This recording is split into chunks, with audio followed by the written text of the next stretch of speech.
Episode 337, referrals, raving fans, and a story customers can repeat. We have a kind of a belief system that either we're going to push you up or we're going to push you out. I don't want to be around 5 other people that aren't pushing themselves to succeed. Success isn't about taking, but giving value first. Compensation follows contribution always. This is true authenticity. It's the truth. Every week, this is our story. We share with you our journey. We share with you our scars. Please welcome your host, Ty Cobb-Backer. Hey, welcome back, everybody, on this wonderful Wednesday after freaking noon. Yeah, we're live.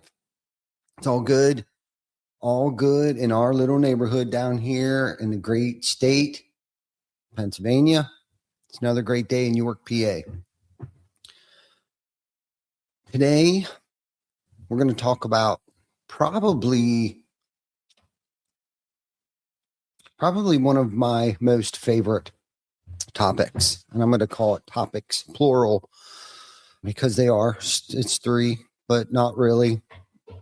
Last week we talked about Jim Collins' flywheel, and this kind of branches off from that, but not really. And some things have came up, or I got to witness and experience a few things this week that brought these topics top of mind for me today. And of course, as you guys always know, we share where we're at, what we're doing, how we do things. It's pretty much a playbook on how we operate over here, personally, professionally, the good, the bad, and the ugly.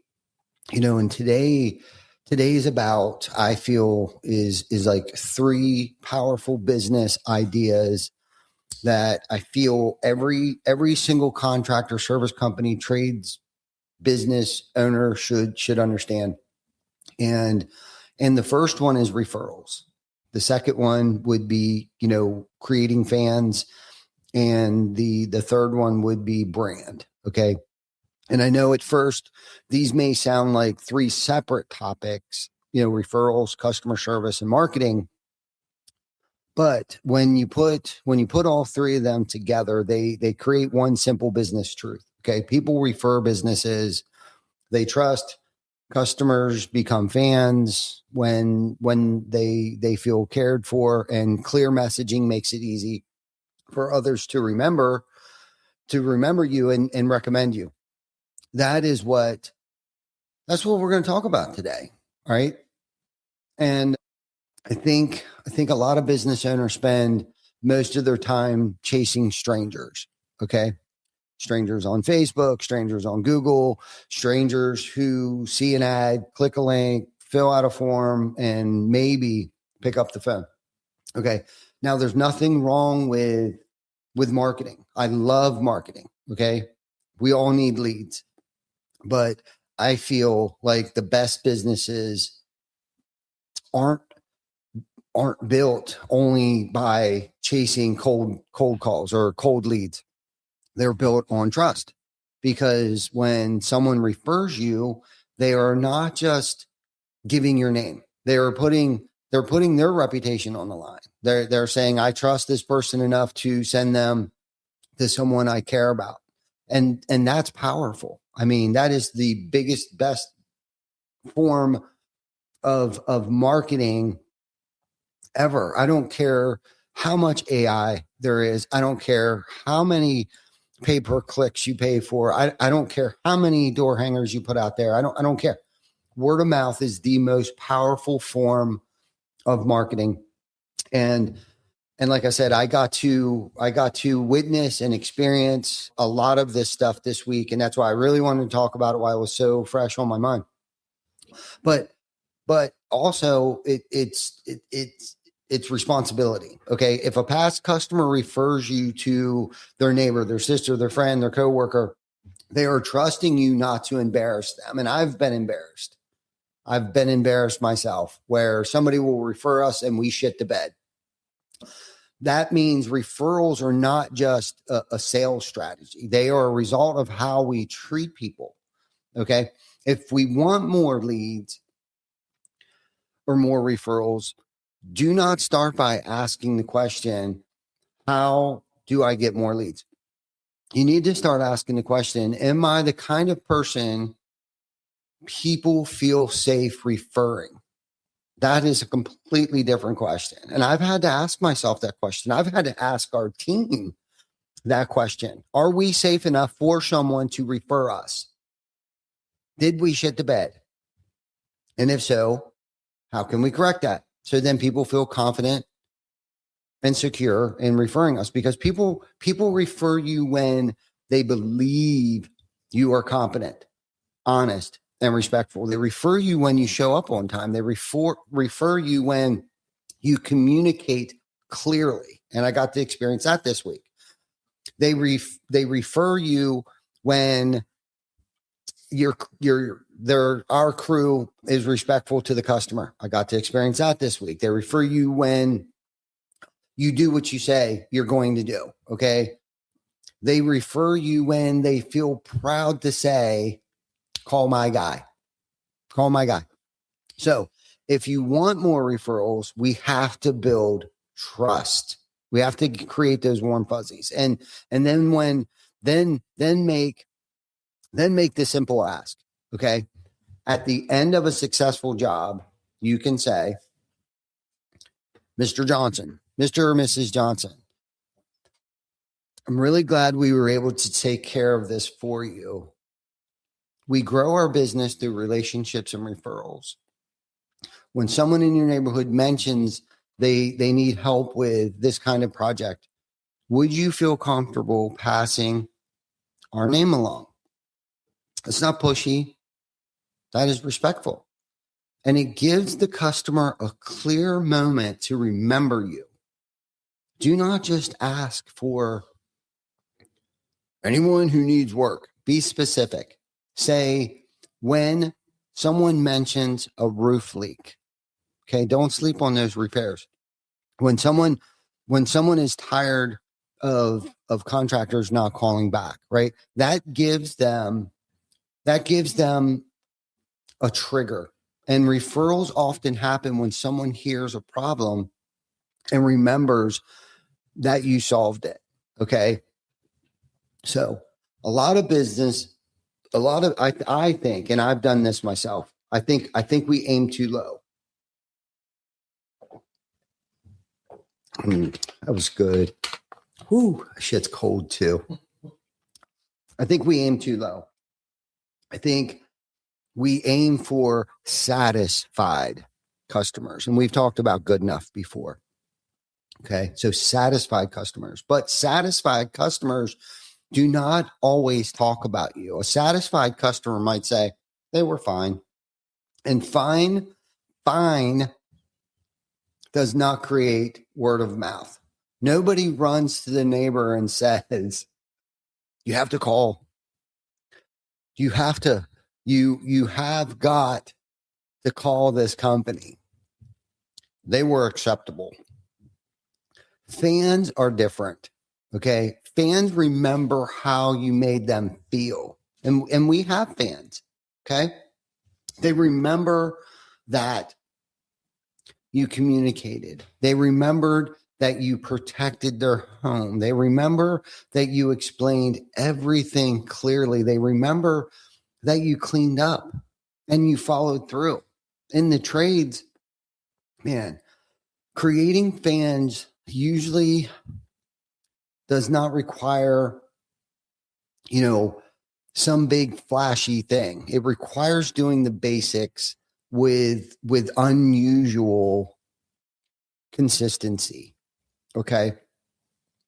And listen, I'm all about flashy stuff. I'm all about marketing. I'm all about omnipresence, and I'm all about all of those things. Okay. Just look at our building. Okay. Look at our trucks, look at our wraps. Everything is on point. I don't care if you're handed a business card, you look at our websites, you look at the swag that we wear, everything is on point. And some people may say that's a bit flashy. No, What it is I'm obsessed with brand. Okay. Which could potentially be a whole other topic. However,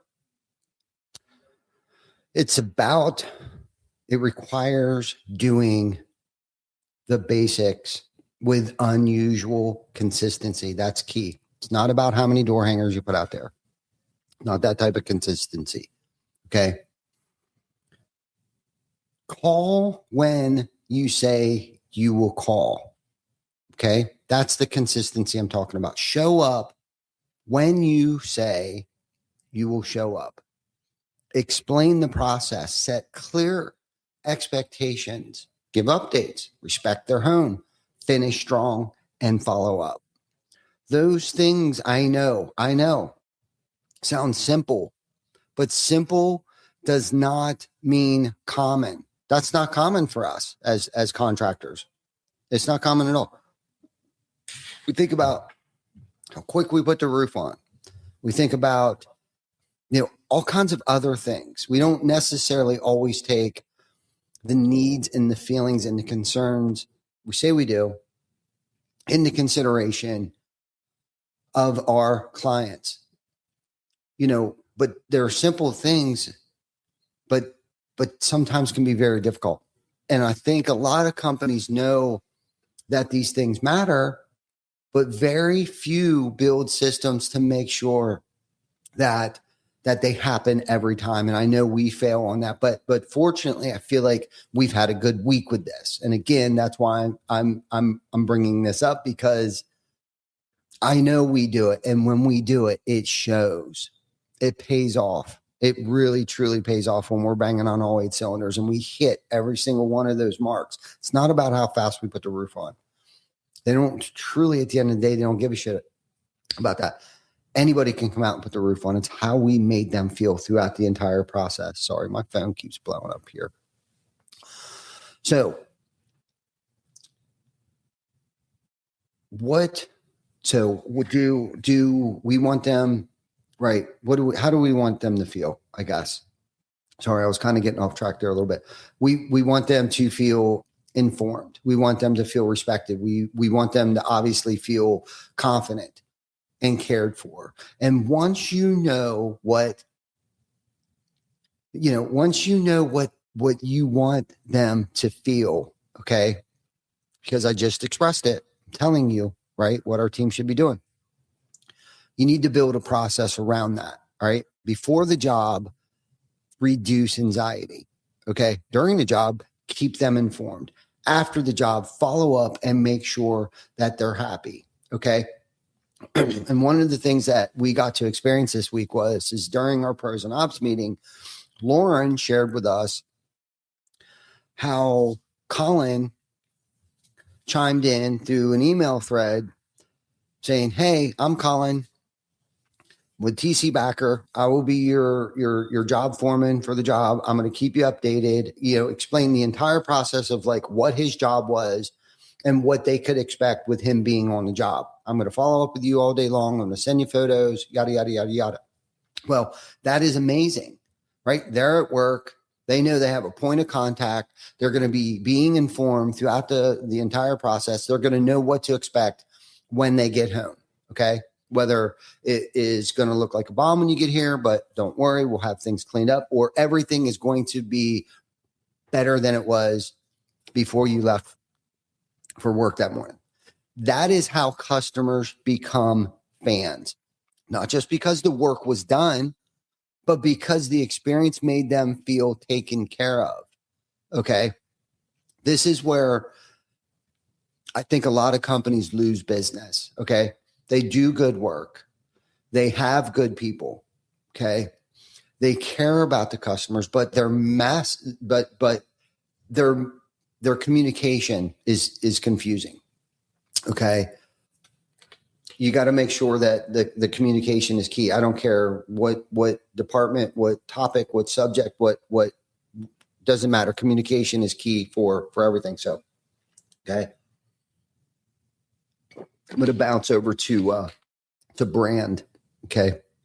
And this is where I think a lot of us screw up, and we get to talk about this. We get to nerd out on this weekly in our Tuesday afternoon marketing makeover meeting. Okay. We talk about making our message less confusing, making our website say things like, or we make sure that our website don't say things like quality service you can trust, family owned and operated, committed to excellence, your local experts. Those phrases, they're not bad, but they're very vague, and vague does not get remembered. Okay.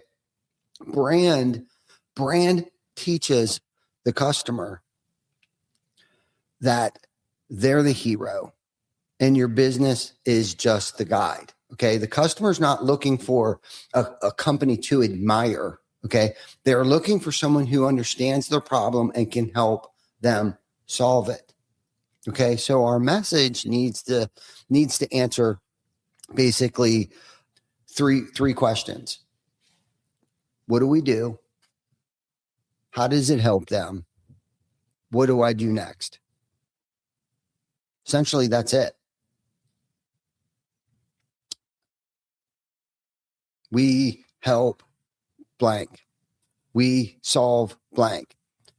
So they can blank, right? So for an example, sorry, my phone, it just freaking is blowing up.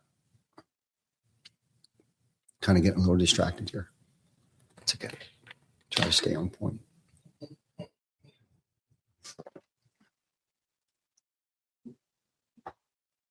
Squirrel. Okay. So brand. So we help homeowners fix roof leaks before they cause expensive damage. That's clear. Okay. We help property managers handle repairs quickly so tenants stay happy and buildings stay protected. That kind of message is clear, and clear gets repeated. This matters because people refer what they can remember.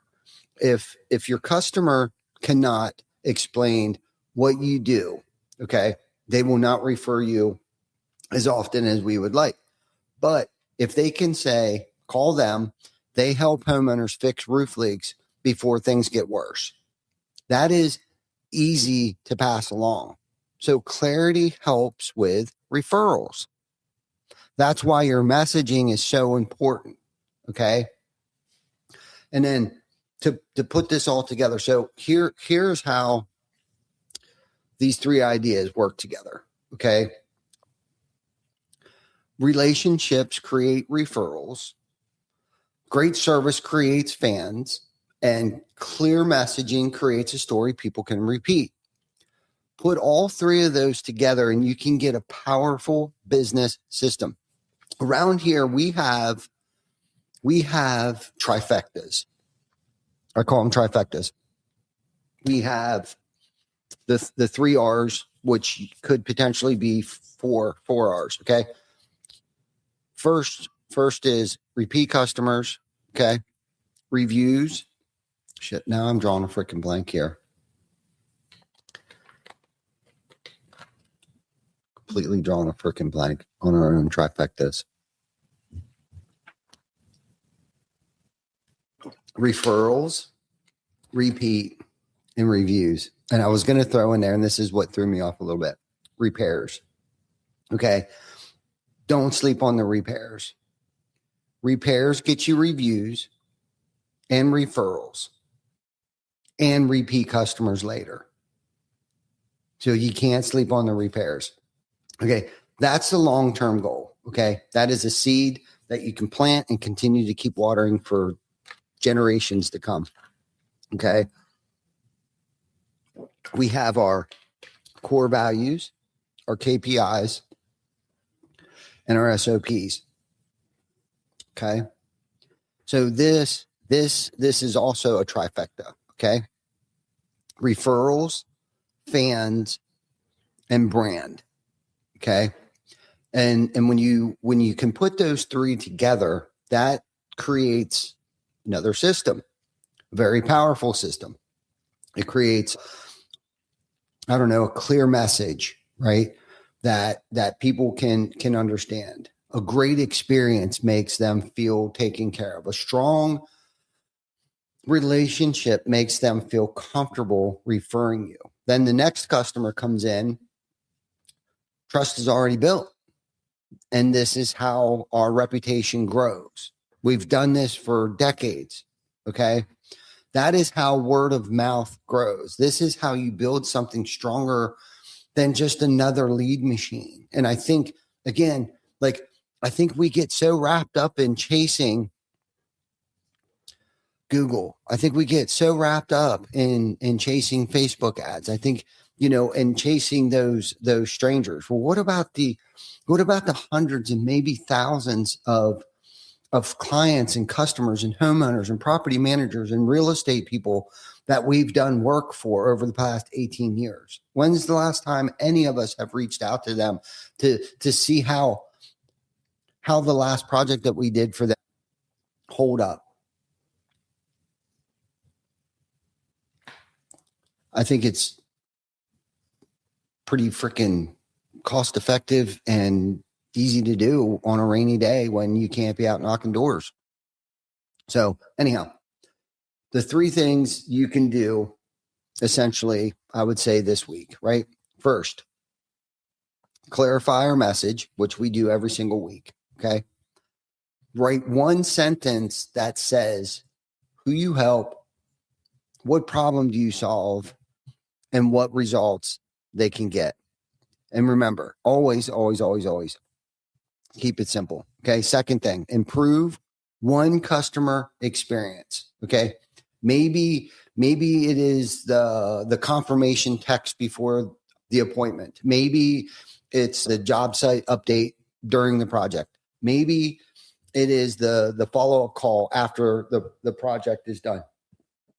These are all things I see on a daily basis that our team performs and is getting better at, because it's simple, but it's not easy. That's what I was trying to say earlier.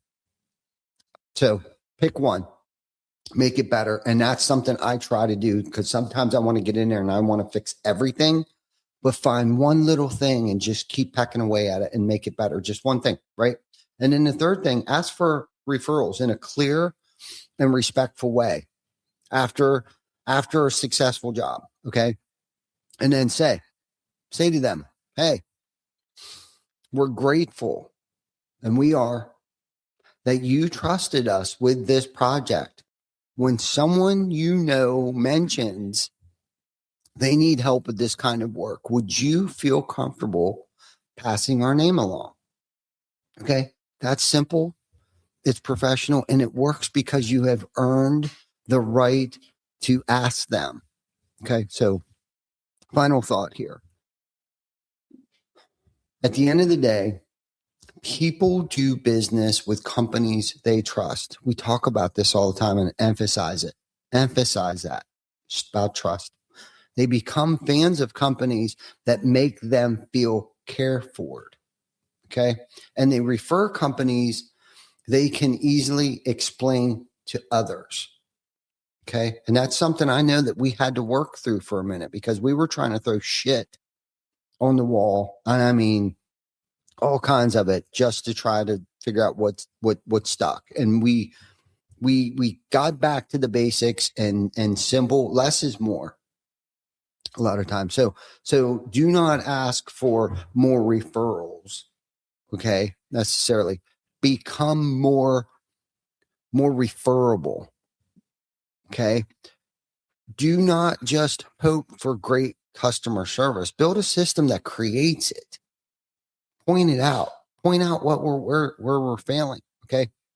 We don't just have to market louder. We just necessarily have to make our message more clear, because the strongest businesses they're not always the ones that are shouting the loudest. Okay. And for me, that was very humbling to identify that and finally figure that out, because I used to think that we had to be screaming from the rooftops. No, we have to create fans that are screaming from the rooftops, and our teams. So not only are we making the message clear for our customers, We need to make the message clear to our team members so they can articulate the message clearly also. Okay. So anyhow, I think that's it for episode 330 freaking 7 Behind the Tool Belt. Today we talked about essentially referrals, fans, brand, 3 very, very, very, very powerful ideas. Okay. Simple takeaway. Be easy to trust, easy to remember, and easy to recommend. Okay.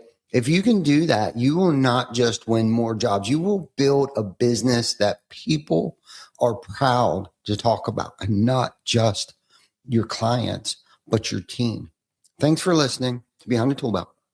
Keep building, keep growing, keep taking care of your people and your customers. And remember, the best referral strategy is becoming the kind of business people cannot help but recommend. We'll see you next episode. Thanks to our sponsors, TC Backer Construction, Hook Roofing Marketing, Roofle, and Project Map It. And thank you for watching. Subscribe to our YouTube channel and follow us on Facebook. We are streaming on all major platforms. See you next week for another episode of Behind the Tool Belt.